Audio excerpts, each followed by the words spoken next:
మమ్మల్ని అతిమిక్కిలిగా ప్రేమించిన మా ప్రియ పరలోకపు తండ్రి, మీ మహోన్నతమైన పరిశుద్ధమైన నామానికి లెక్కలేని స్తుతులు స్తోత్రములయ్యా. నీ ప్రేమ ద్వారా తండ్రి మమ్మల్ని ప్రేమించి మరొక తరుణాన్ని మాకు అనుగురించి నీ విలువైన సంగతులు ధ్యానించుకున్నట్టుకు ఆలోచించుకున్నట్టుకు మాకు ఇచ్చినటువంటి గొప్ప తరుణాన్ని బట్టి స్తోత్రము తండ్రి. ఈ దినాన కూడి వచ్చిన ప్రతి బిడ్డని దీవించండి తండ్రి. నీ విలువైన వాక్కులతో తండ్రి మా హృదయాలు తెరిచి చెబుతున్న ప్రతి మాటని కూడా తండ్రి, ఇదిగో నాయన మా మాటగా కాక మీ మాటగా స్వీకరించే గొప్ప ధన్యతను వింటున్న ప్రతి బిడ్డకి అనుగ్రహించండి అయ్యా. చెబుతున్న నా యందును మీ నుండి సహాయం చేయండి. నన్ను పూర్తిగా మరుగు చేసి నీ బిడ్డలతో నేరుగా మీరు మాట్లాడమని, మహిమ పొందుకోమని యేసు నామాని ప్రార్థన అడిగి వేడుకొచ్చున్నాను పరమ తండ్రి, ఆమేన్. దేవుని పిల్లరా, జాగ్రత్తగా విందాం. చదవబడినటువంటి లేఖన భాగంలో పౌలు గారి యొక్క ఇంటెన్షన్, ఆయన మనసులో ఉన్నటువంటి ఆర్ద్రత, తీవ్రత గురించి మాట్లాడతాడు.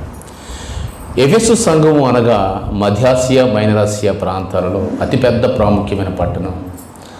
అసలు సువార్త పరిచర్య ఆ తీర ప్రాంతాల్లో చాలా విస్తృతంగా అపోస్తుల యొక్క చివరి కాలంలో ప్రజ్వలిల్లింది.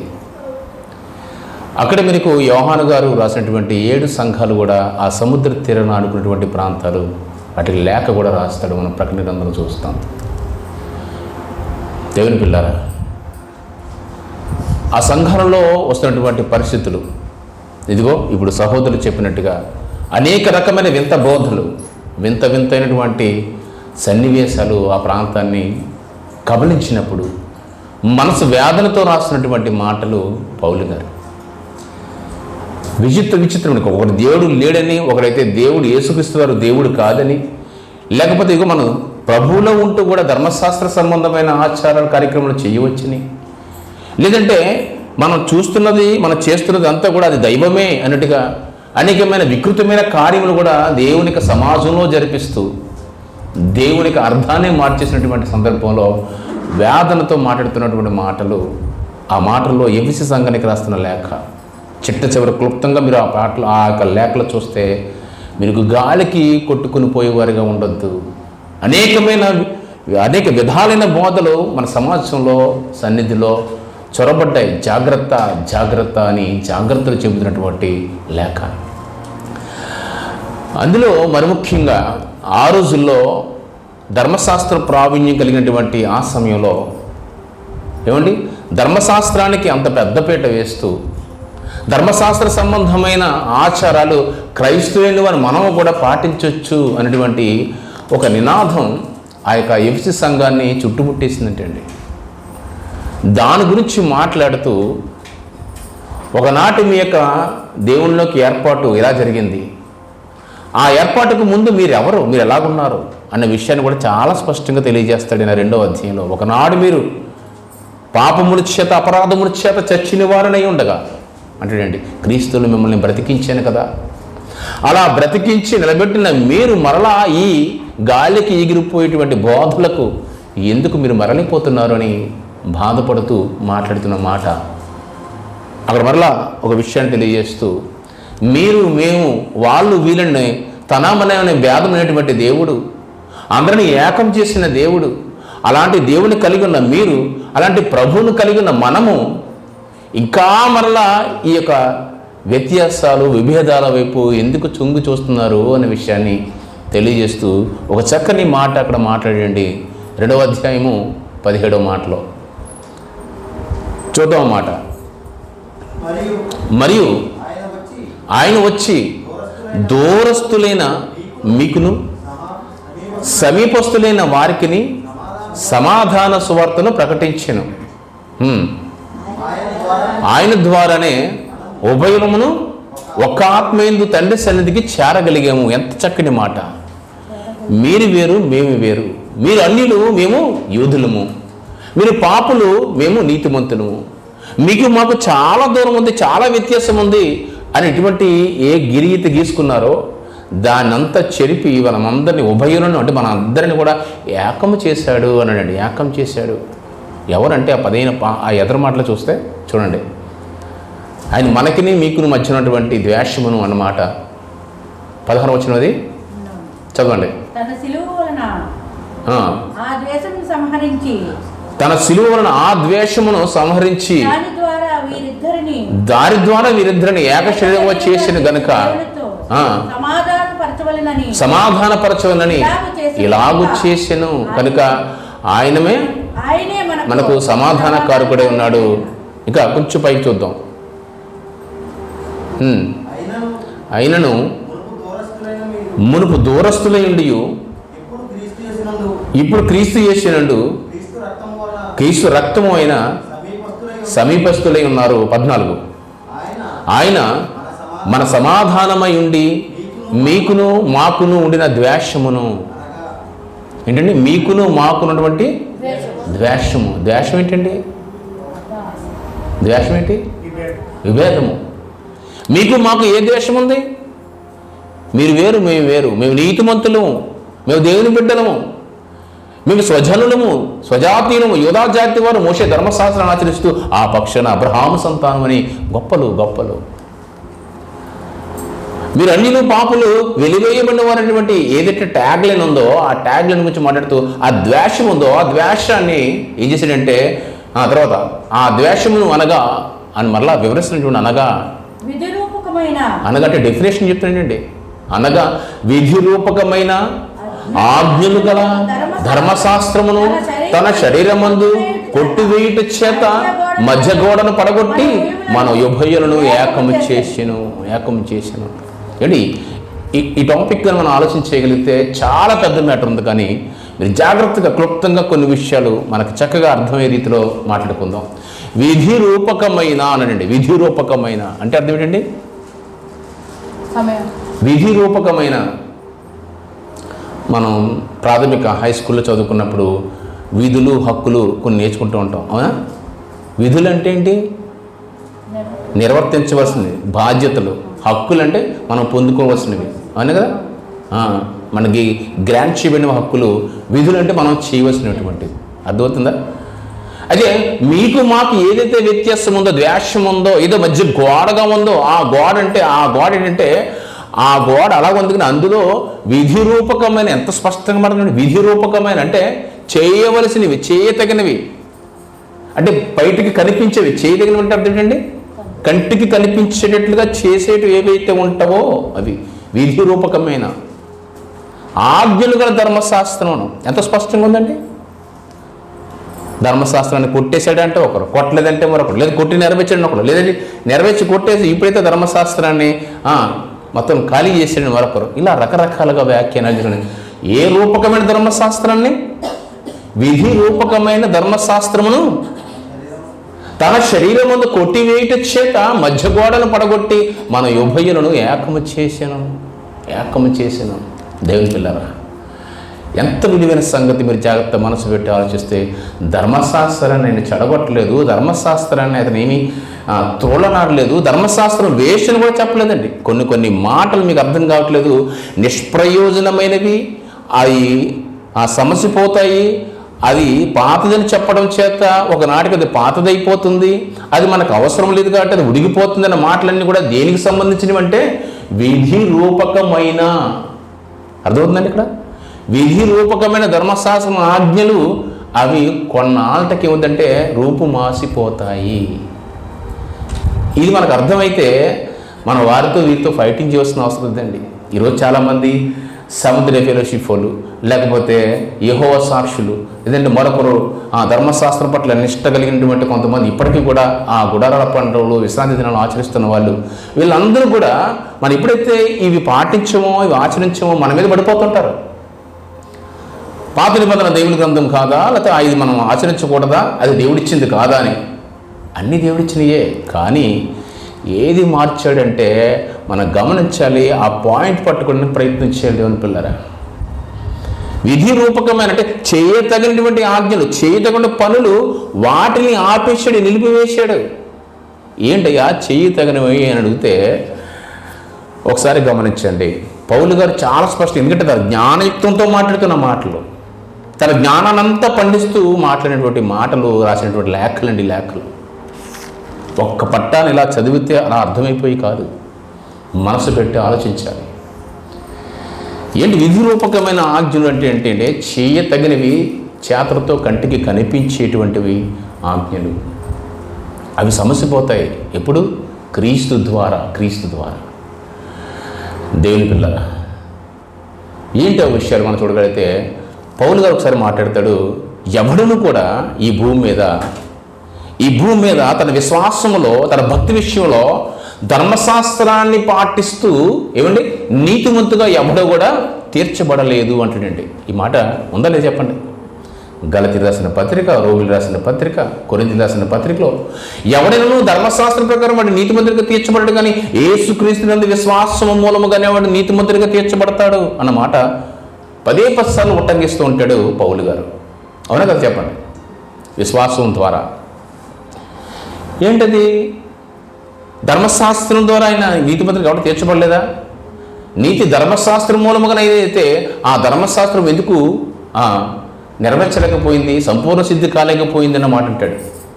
అంటే అర్థం ఏంటంటే ధర్మశాస్త్రము లేదా ఆజ్ఞలు లేదా ఆ కట్టడాలు, ఆ విధులు ఏంటి మనిషిని నీతిమంతుడిగా తీర్చలేదంటే నీతిమంతుడిగా తీర్చకపోవడం కాదండి. ఆ విధి రూపకమైన ఆజ్ఞలు ఏవైతే ఉన్నాయో వాటి ద్వారానే మేము నీతిమంతుడిగా తీర్చబడతామని ఒక టెంపుల్కి వెళ్ళిపోయి చూడండి ఇజ్రాయేలీలు. అది వాళ్ళని అనీతిమంతులుగా క్రీస్తు కాలానికి నిలబెట్టిస్తుంది అలాగా. ఎందుకంటే ధర్మశాస్త్రంలో చాలా విధులు ఉన్నాయి. విశ్వాసం ద్వారా హృదయపూర్వకంగా పాటించవలసిన ఆజ్ఞలు ఉన్నాయి, మనసుతో పాటించవలసిన ఆజ్ఞలు ఉన్నాయి, ప్రేమతో పాటించవలసిన ఆజ్ఞలు ఉన్నాయి, చేతలతో పాటించవలసిన ఆజ్ఞలు ఉన్నాయి.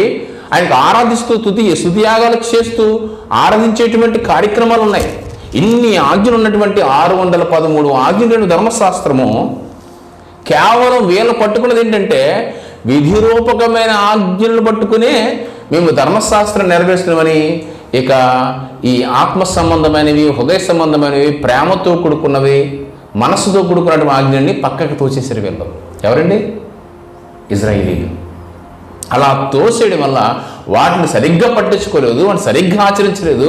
కేవలం ఏంటంటే విధిరూపకమైన ఆజ్ఞలను పట్టుకునే, ఇదిగో మేము ఇది చేస్తున్నాం కాబట్టి మేము గొప్పవాళ్ళు, మేము పండగ చేస్తున్నాం కాబట్టి మేము నిజమైన భక్తులు, లేకపోతే మేము దక్షిణ భాగాలు ఇస్తున్నాం కాబట్టి మేమే ఆయన సొంత బిడ్డలం, మేము ఆ జాతిలో పుట్టి సున్నతి చేయించుకుంటాం కాబట్టి మేమే దేవుని సొంత బిడ్డలం, మేము దేవుడు ప్రత్యేకపరుచుకున్నాడు, మేము ఎవరు అంటే ఆ సంతానము, ఈ సంతానము దేవుడు ఏర్పరచుకున్నటువంటి ఆ లెవీ సంతానము, లెవీ వెనకాల యాకోబు, యాకోబు వెనకాల అబ్రహాము సంతానము అని వీటిని పట్టుకుని విధిరూపకమైన ఆజ్ఞలను ఆచరణ పట్టుకుని మేము గొప్పవాళ్ళు అనుకున్నారు.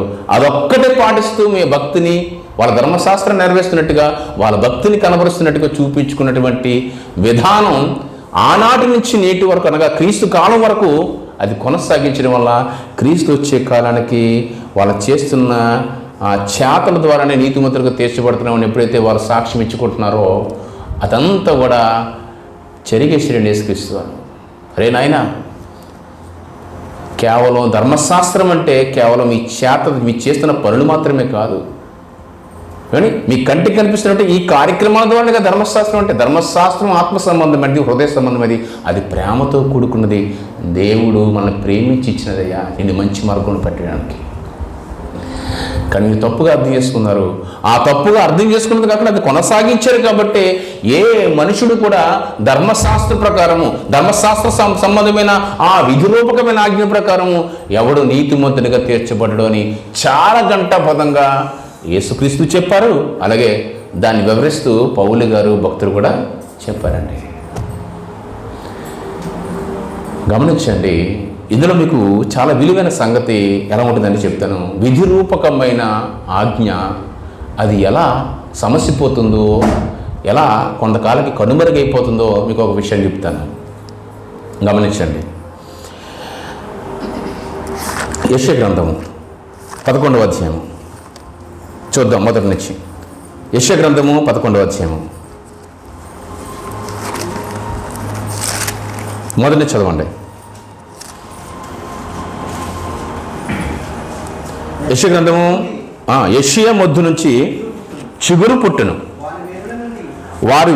వారు వేరుల నుండి అంకురము ఎదిగి ఫలించును. బా, ఏంటిది, ఇది ప్రవచనమా కాదు చెప్పండి. కొత్త నిబంధన గ్రంథంలో ఈ మాటను ఉటంకిస్తాడు. యెషయా మొద్దు నుంచి చిగురు పుట్టునన్నమాట. నజరేతు అనే పదం కూడా యేసుక్రీస్తు వారికి ఈ మాట నుంచి వచ్చిందండి. నెజర్ అన్నమాట అంటే మొద్దు. చాలామంది అంటారు యేసుక్రీస్తు వారు నజరేతు వాడని రాయబడిన లేఖనం ప్రకారం ఇది నెరవేరినట్టు అలాగూ జరుగును అన్న మాట ఉంటుంది. కానీ చాలామంది పండితులు అన్నారు ఈ మాట లేఖనంలో ఎక్కడ ఉంది, నజరేతు అనే పదం ఎక్కడి నుంచి ఉంది అన్నట్టుగా చాలామంది అడుగుతారు. అలా డైరెక్ట్గా నజరేతు అనే పదం ఉండదు, కానీ మొద్దు అనగా మొద్దు అంటే ఆ మొద్దులో చిగురు పట్టడం నెజర్ అని అన్నమాట. నజరేతు అనే ఊరు ఏమైందంటే పూర్తిగా దేవునికి దూరం అయిపోయింది. ఒక మోడు బారిపోయిన పరిస్థితులకు వెళ్ళిపోయింది. ఒకప్పుడు 4 శతాబ్దాల వరకు అంటే 400 సంవత్సరాల వరకు ఆ నజరేతు ప్రజలందరూ కూడా మొద్దుబారిన వాడు, దేవునికి పరిజ్ఞాన వారిగా, పనికి మాలిన వారిగా ప్రదేశం అంతా మిశ్రిత జనంగా మారిపోయింది. గలిలయ ప్రాంతంలో నజరేత్ అది మొద్దుగా మారిపోయింది. అలా ఆ మొద్దులోంచి చిగురు పుట్టింది. ఆ చిగురు నజరేతు వాడనే విషయం ఆ లేఖనం ద్వారా ఆ విధంగా నెరవేరినట్టుగా మనం భావించాలి. చిగురు పుడుతుంది. ఆ చిగురు ఎవరో కదా, యేసుక్రీస్తు గురించి చెప్తున్న మాట. యెషయా మొద్దు నుంచి చిగురు పుడుతుంది అంటే యెషయా సంతానం యేసుక్రీస్తు. దావీదుగా అక్కడి నుంచి పుడతాడు, అక్కడి నుంచి వస్తాడు యేసుక్రీస్తు అని చెప్పి ఆ వేరు నుంచి మొగ్గ అంకురం ఎదిగి ఫలించుతుంది అనండి. ఆ ఫలం ఎలాంటి ఫలాలు ఇస్తుందంటే, ఆ ఫలాలు ఎలా ఇస్తుందంటే తర్వాత చూడండి. యెహోవా ఆత్మ, జ్ఞాన వివేచన ఆధారముగా ఆత్మ, ఆలోచనకు బలమునకు ఆధారమనే అగు ఆత్మ, తెలివిని యెహోవాను భక్తి భయభక్తులు పుట్టించును ఆత్మ అతని మీద నిలుచును. ఇదిగో యెహోవా ఆత్మ నా మీద నిలిచినందుకు నేను మాట్లాడుతున్నాను అంటాడండి. ఏం మాట్లాడాడైనా, ఏం మాట్లాడాడు గమనించండి. ఆయన ఏం మాట్లాడబోతున్నాడు, ఏం మాట్లాడాడు. ఆ ప్రారంభ దినాలలో సువార్త ప్రారంభంలో ఆయన దేవాలయంలోకి, సమాజ మందిరంలోకి వెళ్ళిన తర్వాత యెషయా గ్రంథం ఆయనకి ఇవ్వబడింది. యెషయా గ్రంథం ఇవ్వబడిన తర్వాత ఆయన మాట్లాడిన మాటలు ఇవేనండి. యెహోవా ఆత్మ నా మీద నిలిచున్నది, నేను దీనులకు సువార్త ప్రకటించడానికి వచ్చానని చెబుతూ ఆయన మాట్లాడుతున్న మాటలో 6వ వచనం చూడండి ఒకసారి. 6వ వచనం, తోడేలు గొర్రె పిల్ల యొద్ద ఇటమా తోడేలును నివాసము చేయను, చిరుతపుల్లి మేకపిల్ల వద్ద పండుకొనను, దూడయు కొదమ సింహము పెంచబడిన కోడి గనుక కుయిగా కూడుకొనగా బాలుడు వాటిని తోలను, ఆవులు ఎలుగుబంట్లు కూడి మేయును, వాటి పిల్లలు ఒక చోటనే పండుకొనును. దేవుని పిల్లరా, ఒకసారి ఈ రెండు ఒక మోగ జీవులు అంటే మృగాల గురించి చూడండి. ఒక జంతువుల గురించి, పశువుల గురించి ఎలా ఉందో. ఒకటి క్రూర జంతువును, ఒకటి సాధు జంతువు. అవునా? మళ్ళీ రెండు కూడా ఒకటికి వ్యతిరేకమైనది. ఎలాంటిది? తోడేళ్ళు అంటే గొర్రెపిల్ల. అసలు తోడేళ్ళు దేని గురించి వస్తుంది? గొర్రెపిల్లని తినేయడానికి వస్తుంది. అవునా కదా? మందలోనూ అవసరమైతే రంగు మార్చుకుని రంగులు వేసుకుని కూడా వస్తుంది. అక్కడికి వచ్చి వేషాలు వేస్తూ ఎలా తినేద్దామా, ఎలా మింగేద్దామా అని ఇప్పుడు కాపు కాసి కూర్చుంటుంది. రెండు వ్యతిరేక స్వభావాలు కలిగినవి. అలాగే అవి కింద కూడా ఎలా ఉంటుందండి, చిరుతపులి మేకపిల్ల. అది కూడా రెండు వ్యతిరేక స్వభావాలు. మేకపిల్ల కనబడితే దానికి లొట్టలేసేస్తుంది కదా, చిరుతపులి. అలాగే సింహం అంట, సింహము దూడనే, కొదమ సింహం చూడండి. అది కూడా ఇవన్నిటిని కూడా ఒకచోటే పడుకుంటాయట, ఒకచోట కలిసి మేస్తాయట. అలా బోధిస్తున్నాడు ఎవరు? యేసుక్రీస్తు. ఆయన వచ్చిన తర్వాత యెషయా మొద్దు నుంచి చిగురు పుట్టును. ఆయన వచ్చిన తర్వాత ఆయన జ్ఞాన వివేచనతో ఆయన మాట్లాడతాడు. ఆ మాటలకి అంతార్థం ఏంటంటే, ఇదిగో ఒక అడవుల్లో ఉన్నటువంటి ఒక క్రూర మృగము, ఒక సాధు జంతువు రెండు కలిసిపోతాయి. ఆలోచించండి. ధర్మశాస్త్రం ఏమి చెప్పింది, ప్రభు ఏం చెప్తున్నాడు? ఈ సమాజంలో ఉన్నటువంటి ఆ జంతువులు, ఆ క్రూరులు, ఆ క్రూరముఖము, ఆ సాధు జంతువు ఎవరో కాదండి, మనుషుల్ని పోల్చి మాట్లాడుతున్నాడు దేవుడు. అవునా కదా? క్రూరులు లేరా చెప్పండి? ఒక చక్కని అందమైన పాప ఒక 15 ఏళ్ళు 20 ఏళ్ళు యవనస్తురాలు కనబడింది అనుకో, క్రూరముఖం ఒకడు బయలుదేరుతాడు. ఏం చేస్తాడు? చాలా సౌమ్యురాలు, చాలా ఉన్నతమైన వాళ్ళు, చక్కని ఔదార్యం కలిగినటువంటి ఆ బిడ్డని ఎటువంటి తలంపులు లేకపోయినా, ఎటువంటి అనాలోచితమైన ఆశలు లేకపోయినా చాలా క్రూరంగా తన మీద దాడి చేస్తూ తనని నాశనం చేస్తూ ఆఖరికి చంపేసినటువంటి సందర్భాలు కూడా మనం ఎన్నో చూస్తున్నాం. అవునా కదా? బలైపోయిన ఒక పశువుగా, బలి చేసినటువంటి ఒక పశువుగా, 2 పశువులను మనం పోలిస్తే ఒకరు గొర్రె పిల్ల, మరొకరు తోడేలు. చూసారా సందర్భాలు? చూడండి, ఈ ప్రపంచంలో సమాజంలో జరుగుతున్నటువంటి పరిస్థితులు, ఇలా అన్యాయము అక్రమాలు చేస్తున్నటువంటి వాళ్ళని క్రూరులుగాను, క్రూరమృగాలతో పోలుస్తూ, సాధువులు అంటే దేవుని యందు భయభక్తులు కలిగినటువంటి వాళ్ళు, అంటే దేవుడు అంటే లోబడుతున్న వాళ్ళు, మంచిగా నడుస్తున్న వాళ్ళ గురించి పోల్చుతూ మాట్లాడుతున్నాడు. వీళ్ళంట ఒకనాడు యేసుక్రీస్తు వారు యెషయా మొద్దు నుంచి చిగురు వచ్చిన తర్వాత వారిని ఎలా పాలిస్తాడు, పాలన చేస్తాడంటే బాలుడు వారిని తోలతాడు అన్నాడండి. బాలుడు వాళ్ళని తోలతాడు. ఎలా తోలతాడు? ఎలా పరిపాలించాడైనా? యేసుక్రీస్తు వారు వచ్చి ఈయన కర్ర, కత్తి, లేదంటే డాలు పట్టుకుని కమాండింగ్ ఏం చేశాడా? ఏది కదా. క్రూరముఖము అలాగే ఆ సాధు జంతువు ఎలా కలిసిపోయి అంటే మీరు కొత్త నిబంధన కాలం మీరు చూడండి, దానికి పాత నిబంధన మీరు జాగ్రత్తగా అబ్జర్వ్ చేయండి. ఒకనాడు పాత నిబంధన చట్టంలో మనం చూడగలిగితే పాలెములో ఇంచుమించుగా దగ్గరికి వెళ్ళిపోతున్నారు. ఎక్కడికి? కనాను ప్రాంతానికి దాటేస్తున్నారు. ఇంకా అలాంటి సమయంలో చివరి స్టేజ్లో ఇక యోర్దాను నది దాటి ముందుకు వెళ్ళే ప్రాంతంలో ఇక వాగ్దాన దేశకు వెళ్ళిపోతారని కొంతమంది రాజులు, అక్కడ ఉన్నటువంటి వాళ్ళు, అన్ని రాజులు ఒక ప్లాన్ వేసి ఇజ్రాయెల్ జనాంగాన్ని ఎలాగోలాగా వాళ్ళు మట్టు పెట్టించాలి, వాళ్ళని నాశనం చేయాలని చెప్పి బిలామును అడ్డుకు పెట్టుకుని ఒక కుట్ర పన్నాగం పండుతారు. ఎన్ని కుట్రలు పడినా సరే కానీ వాళ్ళని దీవించిన, అంటే వాళ్ళు శపిస్తున్నటువంటి దీవెన ఏమవుతుందంటే ఆశీర్వాదంగా మారిపోతుంది. నా వల్ల కాలేదు బాబు అని బిలాం ఏం చేస్తాడంటే, నా వల్ల అవ్వదు ఇది, నేను శపిస్తున్నా సరే కానీ మరలా ఆయన దీవునిగా మార్చేస్తున్నాడు. కానీ ఒకటి ఉంది, ఆ ట్రిక్ చెప్తాను మీకు అంటాడండి. ఏం ట్రిక్ అది అంటాడు? ఆయన జనాల్ని ఆయన పక్షాన ఉండగా, యెహోవా వారి పక్షాన ఉండగా వారిని నాశనం చేయడం నీ వల్ల కాదు, నా వల్ల కాదు, ఎవరి వల్ల ఈ ప్రపంచం ఆడిన నెల మీద ఎవరి తరము కాదు. ఎందుకంటే యెహోవా వారి పక్షాన ఉన్నాడు కాబట్టి వారిని ఎవ్వరు కూడా ముట్టుకోలేరు. వాడిని తాకినవాడు తన కనుబాటునే తాకినవాడు. కాబట్టి ఒక్క పని చేయండి, తన ప్రజలను, తన పిల్లలను తనే చంపుకున్నట్టుగా ఒక ట్రిక్ ఉంది. ఆ ట్రిక్ చెప్తాను మీకు అనండి. ఏం ట్రిక్ అంటే ఏమీ లేదు, మీ వాళ్ళని కొంతమంది స్త్రీలను, మంచి అందగత్తులను వారి సమాజంలోకి పంపించండి అంటే చాలు. ఆటోమేటిక్గా యెహోవాయే, వారి యొక్క దేవుడే వారిని అధోపాతానికి తొక్కేస్తాడు. చాలా కుట్రమైన ప్లాన్ ఇచ్చాడండి. అది ఆ ప్లాన్ అండి ఖచ్చితంగా చివరి వరకు దేవుడు తలుచుకుంటున్నాడు. ఇదిగో బాలాకు కుమారుడైన బిలాము నడుచుకున్న త్రోవలో నువ్వు నడవద్దు, గాడిద బుద్ధి చెప్పుకున్నటువంటి దుర్మార్గుడు వాడు, నా ప్రజలను భ్రష్టు పట్టించి తప్పుడు మార్గం నడిపించిన వాడు చెప్తాడండి. ఏం చేశారంటే ఒక ఆ స్త్రీలను, కొజ్బీ అనేటువంటి ఒక స్త్రీని తీసుకొచ్చి అక్కడ నాట్యం ఆడిస్తే ఎంత భక్తికి బదిలినటువంటి స్త్రీలందరూ కూడా తనతో వెళ్ళిపోయాడు. ఎదురుగానే సమాజంలో ఉన్న పనిలో ఇష్టానుసారంగా వ్యభిచారం, హేళనమైన, హేంగిమైన కార్యములు చేస్తున్నప్పుడు ఒక కుమారుడు హృదయ పరితాపం చెంది, ఒక కుమారుడు అండి, ఎలియాజరు కుమారుడు, ఎవరి పేరు? ఫినెహాస్.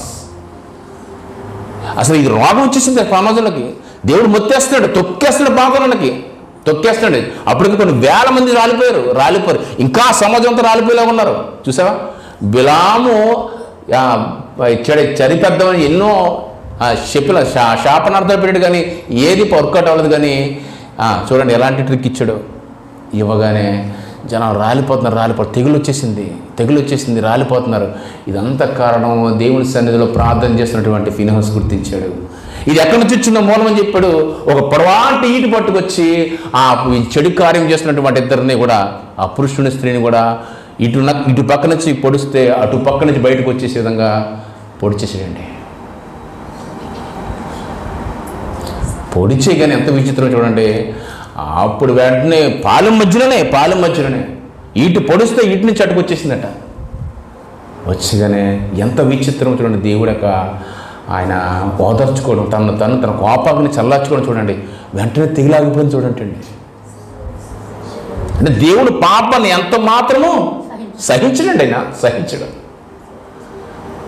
ఆ విధంగా అక్కడ ఇజ్రాయేల్ పాల్గొన్నటువంటి ఆ ద్వేషాన్ని, ఆ పాపాన్ని తొలగించేసుకున్నాడు.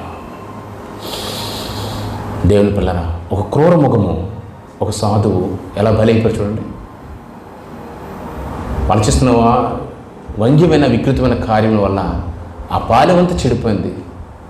ధర్మశాస్త్రం ప్రకారం ఇదిగో ఎవరైనా ఇలాంటి వ్యభిచార కార్యక్రమాలు, పాపము, హేయమైన కార్యములు నీ పాలెంలో జరిగిస్తే అది పాలెంకంతా చెందుతుంది. కాబట్టి ఆ ద్వేషమును, ఆ పాపమును మీ పాలెం నుంచి తొలగించుకుని మీ చేతులు కడుక్కొని వారిని బయటికి తోసినానండి.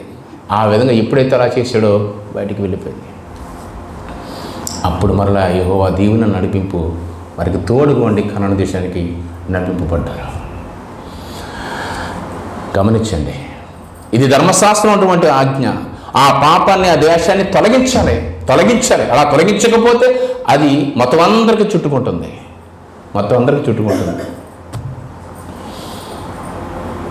ఇక్కడ ఏషియా మొద్దు నుంచి చిగురు పుడుతున్నాడు కదా. ఈ చిగురు పుట్టినప్పుడు అలాంటి హేయమైన కార్యక్రమాలు దేవుని సన్నిధిలో జరగట్లేదో చెప్పండి, దేవుని సంఘాల్లో జరగట్లేదో చెప్పండి, దేవుని సమాజంలో, దేవుని సంఘాలలో, దేవుని ఆవరణలో జరుగుతున్నాయి అనేది చెప్పండి. ఎంతమంది ఫినిహాసులు రావాలి ఇప్పుడు చెప్పండి. వచ్చాడండి నిజమైన ఫినిహాస్. ఎవరంటే యేసుక్రీస్తు వారు. ఏషియా ముద్దు నుంచి చిగురు పుడుతున్నాడు ఆయన. అదే ధర్మశాస్త్రం నెరవేర్చాడు. ఆ ధర్మశాస్త్రం నెరవేర్పు ఎలా చేశాడంటే, ఖడ్గము ఈట కాదు, ఇక్కడ పుడితే అటుపక్క నుంచి వచ్చేది కాదు. ఆయన ఇచ్చిన ఖడ్గము ఆత్మ ఖడ్గము. అది నరములలో నుంచి, మూలుగుల్లోంచి, కీళ్ళ నుంచి విభాగించి మనుషులను శోధిస్తుందంట. అవునా కదా? అలాంటి ఖడ్గంతో పొడుస్తాడు ఎవరో? యేసుక్రీస్తు. దేవుని పిల్లరా, ఆ ఖడ్గంతో పొడిచాడు. ఏమన్నాడు తెలుసా? వ్యభిచారం చేస్తే నీ పాపాన్ని పాలని తొలగించుకొని వాళ్ళని మరణశిక్ష విధించి పక్క తొలగించుకోమన్నాడు. కానీ ఒకే ఒక మాట అన్నాడు, ఇదిగో నువ్వు మోహపు చూపు చూచినప్పుడే తనతో వ్యభిచరించావు కనుక అప్పుడే ఆ చూపుని చంపే ఆ కన్నుని కత్తితో పొడిచి పెరికే బయటికి. 2 కళ్ళు కలిగి నరకంలో వెళ్ళిపోవడం కంటే గుడ్డివాడిగా పరలోకంలోకి వెళ్ళట మంచిదే కదా. అంటే పెరికడం అంటే ఏంటి? తీసేమనా, లాగేమనా, మార్చుకోమని, నిర్బంధించుకోమని, చంపేసుకోవడం అంటే అర్థం ఏంటండి? మనసులో చంపుకోవాలి, హృదయంలో, ఆత్మలో. అర్థమవుతుందండి? అంటే చేతరూపకమైనటువంటి విధులతో కూడుకున్నటువంటి ఆజ్ఞలను ఆయన ద్వేషమును కొట్టివేసాడంటే అర్థం. మీరు జాగ్రత్తగా గమనించండి. ఎప్పుడైతే ఈ ఆత్మ సంబంధమైన, హృదయ సంబంధమైన మాటలు మాట్లాడాడో, ఈ సహోదరుని చంపుట నేరము, వాడిని చంపితే శిక్ష, అలా చంపితే అది పాపము. ఆ పాపాన్ని మీలో ఉంటే అది మీ పాలెమంతా చుట్టుకుంటుంది కనుక మీరేంటంటే దాన్ని వాడిద్దరు కూడా శిక్ష విధించి వాడిని బయట తోసినన్నాడు. ఆ విధంగా శుద్ధీకరించుకొని మీ పాలన అన్నాడు. కానీ నేను చెబుతుంది ఏంటంటే, నీ సహోదరుని ద్వేషించినప్పుడే నువ్వు నరహంతకుడివి. ద్వేషం వచ్చినప్పుడే నువ్వు దాన్ని చంపుకోనాడు. ఇది నేను చెప్తున్నదంటే కొత్త నిబంధన. ధర్మశాస్త్రం కాదు, ధర్మశాస్త్రమే. ఇది కూడా ప్రభు చెప్పిందే. కానీ ప్రభు చెప్పినటువంటి ఆ ధర్మశాస్త్రాన్ని, హృదయపూర్వకమైన, మనస్పూర్వకమైనటువంటి, ప్రేమపూర్వకమైన ధర్మశాస్త్రాన్ని పక్కన పెట్టేశారు. విధి రూపకమైన చేతలతో కూడిన ధర్మశాస్త్రాన్ని పాటిస్తూ మేము ఏదో గొప్ప వాళ్ళు, మాకు 2 కొమ్ములు ఉన్నాయని చెప్పుకున్నారు వాళ్ళు. అది ఎన్నటికీ మిమ్మల్ని నీతిమంతులుగా తీర్చదో. ఇదిగో ఇది మిమ్మల్ని నీతిమంతులుగా తీరుస్తుందని ఎప్పుడైతే హృదయంలో శిక్ష వేసుకోమన్నాడో, మనసులో శిక్ష వేసుకోమన్నాడో, అది ఆ మనసుతో పాటు ఎప్పుడైతే మనసు మార్చుకున్నారో ఏం జరిగిందంటే, ఎవరైతే వ్యభిచరించారో మనం కరెక్ట్గా చూడలేదు కానీ, రాయబడలేదు కానీ, నిజంగా 7 దయ్యములు పట్టిన మగ్ధలేని మరియా అన్నమాట మరియా చూడండి. ఆవిడ 7 దయ్యములు అంటే పూర్తిగా చెడిపోయిన స్త్రీ. వారున్న ప్రాంగణంలో వారితో ఆ అక్రమమైన సంబంధాలు పెట్టుకునే ఉంటుంది. అలాగే ఎన్నో రకాల కార్యక్రమాలు చేస్తూ ఉంటారు వాళ్ళు. కానీ అందులో ఏమైందంటే, తను ప్రభువు దగ్గర నడుస్తుంది, తనతో ఉన్నటువంటి ఆ విచిత్రమైన కార్యం చేసిన వారు కూడా ప్రభువులోనే ఉన్నారు. ఇద్దరూ కలిసి ఎలా ఉన్నారంటే చక్కగా దేవుని సహవాసంలో కొనసాగుతున్నారు. ఎక్కడ? ప్రభు యొక్క శిష్యులుగా ఉన్నారా లేదా? ప్రభు శిష్యులు 12 మంది అనుకుంటున్నారా? 70 మంది. 70 మంది కాస్త 120 మంది, 120 కాస్త కొన్ని వేల మంది అయ్యారు కొంతకాలానికి. అందులో ఒకరి పట్ల ఒకరు జరిగించిన వికృతమైన చేష్టలు ఉన్నాయి, లేదంటే ఉంటాయి ఖచ్చితంగా. కానీ మార్చుకున్నారు. ఎక్కడ? హృదయంలో నిర్బంధం చేస్తున్నారు, హృదయంలో చంపుకుని క్రూరముఖమైన తోడేలను గొర్రెపిల్ల సాధునటువంటి ఆ సాధు జంతువు ఇద్దరు కలిసి ఒక చోటనే ఎదుగుతున్నారు. ఎదుగుతారా లేదు చెప్పండి? ఎదుగుతున్నారా? ఇప్పుడు చెప్పండి. ఒక పాప ఉంది, యవనస్తురాలు ఉంది, సంఘ సహోదరి. ఒక యవనస్తుడు ఉన్నాడు, ఏమండి, క్రూరముఖంగా ఆలోచించాడు. కానీ దేవుని మాట గుణపంలా గుచ్చుకుందానికి, తనకి గుచ్చుకుంది. మారి తన పైన వచ్చినటువంటి ఆ క్రూరమైన ఆలోచన ఏంటంటే మనసులో నిర్బంధం చేసుకున్నారు. ఒకప్పుడు వికృతమైన చేష్టలు చేసి వాళ్ళు చాలా బలవంతంగా అనేక అరాచకమైన కార్యక్రమాలు చేసినటువంటి వాళ్ళు ఇప్పుడు praise lord sister, praise lord brother అంటున్నారు. ఏమైంది చెప్పండి? అంటే ఒక క్రూరముఖము, ఒక సాధు జంతువు ఒకే చోట ఎలా నడుస్తున్నారు? అర్థం లేదా? ఒకే చోట ఎలా నడుస్తున్నారు? ఇదిగో ఆ రెండును కలిసి ఒక చోట మేత మీద నడుచోండి. తర్వాత మాట చూడండి, యెషయా గ్రంథంలో 11వ అధ్యాయము. ఆవును ఎలుగులను కూడి మేయును, వాటి పిల్లలు ఒక చోటనే పండుకొనెను. ఎద్దు మేయినట్లు సింహము కూడా గడ్డి మేయను. అబ్బా, ఒకే ఆహారం భుజిస్తారు, అవునా కదా చెప్పండి? ఆత్మీయ ఆహారం, జీవాహారం ఒకటే పూజిస్తున్నారు, ఒకే చోట పడుకున్నారు. ఒక ఆడు అక్కడ పడుకుంటే అర్ధరాత్రి పట్ల ఎత్తుకెళ్ళిపోయి అగత్యం చేసినప్పుడు ఆ మూర్ఖుడు ఈరోజు తను ప్రేమిస్తున్నాడండి. సహోదరి, ప్రైజ్ ది లార్డ్ అని పిలుస్తున్నాడు. ఏమైంది దేవుని పిల్లరా? ఇదండి యెషయా మొద్దు నుంచి చిగురు పుడుతుంది, ఆయన అంకురం ఎదిగి ఫలిస్తుంది. అది ఆత్మ వివేచనమైన ప్రభు వల్ల కలుగుతుందన్న విషయాన్ని చెప్పినటువంటి దేవుడు. ఇది మార్పు అంటేనే. ఇప్పుడు ఆ ఇద్దరు వ్యక్తులలో లేకపోతే ఇద్దరు సహోదరులు ఒకడంటే ఒకడు పడకుండా ఎప్పుడు చంపేద్దామా, ఎప్పుడు కొట్టుకుందామా, ఎప్పుడు వాడిని లేపేద్దాం అనుకున్నటువంటి వాడు మనసులో మార్చుకుని కౌగులించుకుంటున్నారు. భాయిని, దోస్త్ అని.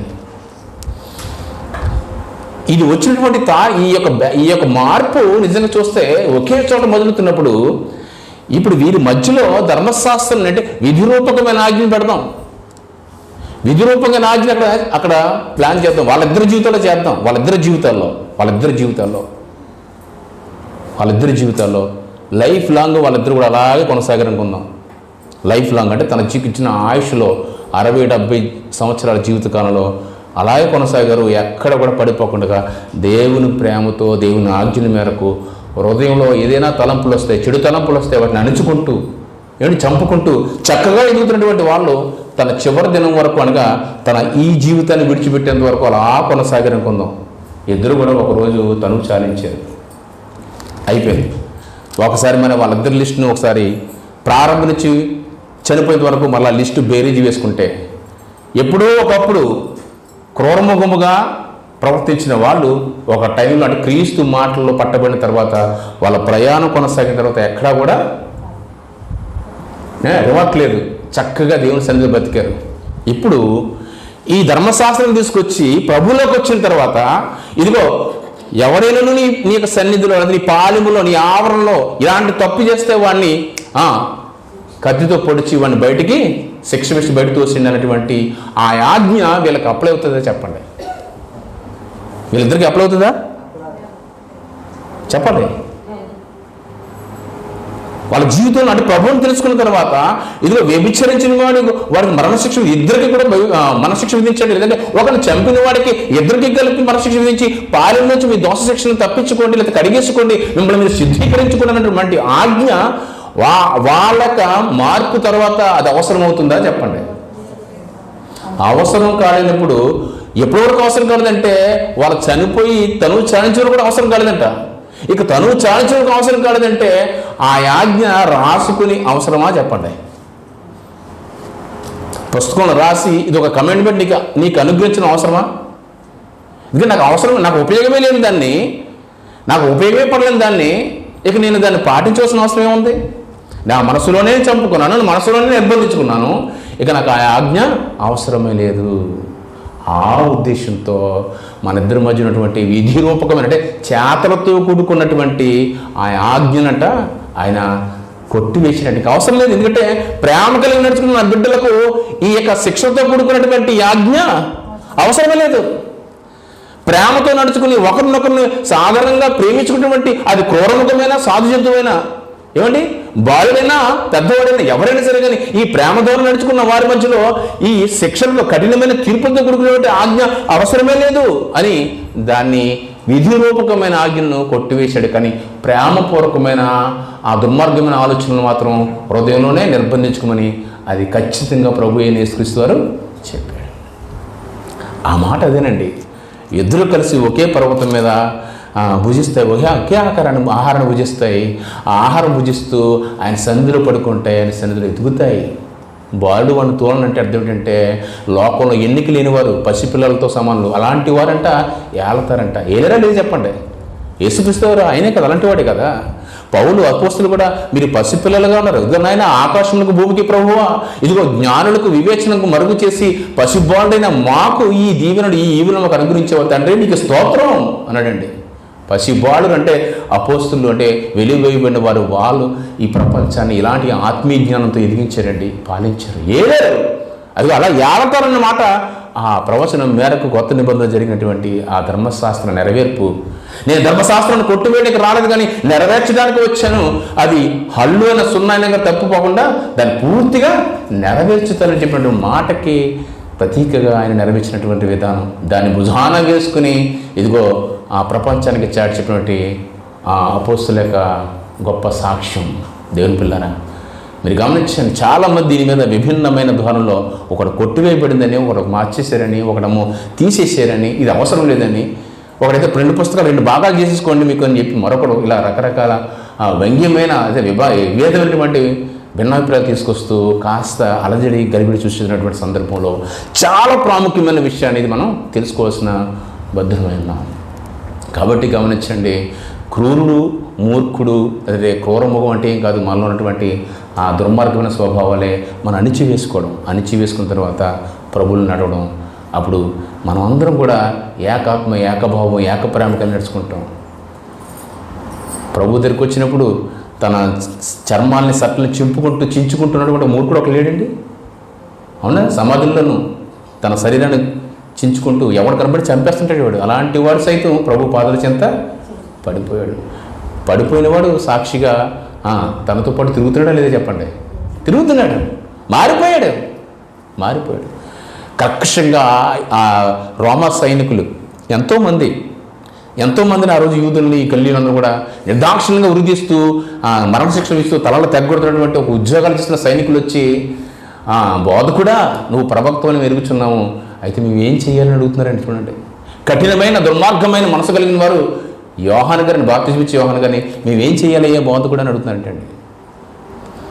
మీరు అన్యాయం చేయకండి, ఎవరి పట్ల కూడా అన్యాయం చేయకండి. యజమాని ఆజ్ఞ మేరకు తప్ప మీరు ఎవరి మీద అన్యాయం ప్రవర్తించగలండి. చూడండి ఎలా మారిపోయారో. అదంతా జరుగుతున్నటువంటి నెరవేర్పు యేసుక్రీస్తు వారి కాలన యెషయా ముద్దు నుంచి చిగురు పుట్టును, ఆ చిగురు కాస్త అందరినీ సమాధానపరుస్తుంది. అలాంటి సమాధానమైన సువార్తను నా భుజాన వేసాడు ప్రభు, అది నేను తీసుకుని ఇదిగో లోకమందు జ్యోతిగా వెళ్ళడానికి నేను ప్రయాణం చేస్తున్నాను.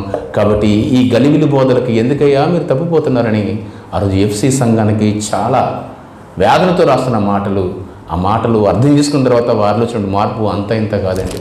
గొప్ప సాక్ష్యంగా ఆ ఎఫ్సి సంఘాన్ని 7 సంఘాలుగా మార్చి ఒక ఉద్యమాన్ని తీసుకొచ్చినటువంటి ప్రారంభ శతాబ్దంలో క్రైస్తవానికి ఒక మూలమెట్టు. కాబట్టి ఆ విషయాన్ని మనం జాగ్రత్తగా గమనించగలిగితే అందులోటువంటి అంతరార్థం దేవుడికి ఆత్మీయ భావాలు మనం ఎదిగితే నిజంగా క్రైస్తవుల యొక్క ఆ విధానం, వాళ్ళ విశ్వాసం, వాళ్ళ భక్తి ఎలా ఉండాలి, వాళ్ళ విధి విధానాలు ఎలా ఉండాలనే విషయం మనకు బాగా అర్థమవుతుంది. అటు రీతిగా మనం అందరం కూడా నడుచుకుంటూ దేవుని యొక్క హృదయ ఆలోచనతో మనం ముందు కొనసాగుతూ మన ఆత్మీయ జీవితంలో ఎదిగే వారిగా ఉండాలని కోరుకుంటూ నా మాటలు ముగిస్తున్నాను. ప్రార్థన చేసుకుందాం. మహిమగల తండ్రి, కృప కలిగిన దేవ, విలువైన నీ కృప చేత చాలా విలువైన సంగతులు తండ్రి మాతో మాట్లాడారు ప్రభు. దేవానికి స్తోత్రం తండ్రి. అవును నాయన, నీ ధర్మశాస్త్రము చాలా యుక్తమైనది తండ్రి, పరిశుద్ధమైనది, పవిత్రమైనది. అది ఆత్మానుసారమైనదని, అది ప్రేమ ద్వారా హృదయ మనస్సాక్షి ద్వారా తండ్రి నెరవేర్చబడాలి తప్పించి కానీ విధి విధానాల చేత తండ్రి మేము ఎప్పుడు కూడా నీ ముందు నీతిమంతులుగా నిలబడమనే మాటకి ప్రతీకగా నీ కుమారుడు క్రీస్తు అందించినటువంటి వార్త, తద్వారా నీ అపోస్తులు దాన్ని భుజాన వేసుకుని ప్రపంచానికి చాటినటువంటి ఆ యొక్క గొప్ప వైనం తండ్రి ఎనలేనిది తండ్రి. ఎంత గొప్ప ఆత్మీయ భావాలు ఉన్నాయి ప్రభువా. సమాజం అందరిని కూడా ఏకం చేస్తూ మమ్మల్ని ఉభయులుగా ఏకం చేసిందంటే ఈ రీతిగా ఏకం చేసావా నాయన. నీ అంతిమ సంకల్పంలో తండ్రి పాలి భాగస్వామి ఉన్నట్టు నీకు వారసులు మొగినట్టుగా తండ్రి ఆ లేఖ రాస్తూ మాతో ఇన్ని విషయాలు మాట్లాడిన విధానం బట్టి మీకు స్తోత్రం తండ్రి. విన్న మాటల ప్రకారం అట్టి మనస్సును అట్టి భావాలను మా మనస్సులో పదిలిపరుచుకుని స్థిరపరచుకుని తండ్రి అందరూ కూడా ఏకభావంతో ఏక ప్రేమ కలిగి ఏక హృదయంతో సహోదర ప్రేమతో మేము అందరూ నడుచుకుంటూ నీ చిత్తాన్ని నెరవేర్చే బిడ్డలుగా మమ్మల్ని నిలబెట్టుకోమని తండ్రి ప్రభువా మీరే మహిమ పొందుకోమని యేసునామని ప్రార్థన ఇచ్చున్నాడు తండ్రి. ఆమేన్. అందరికీ వందనాలు.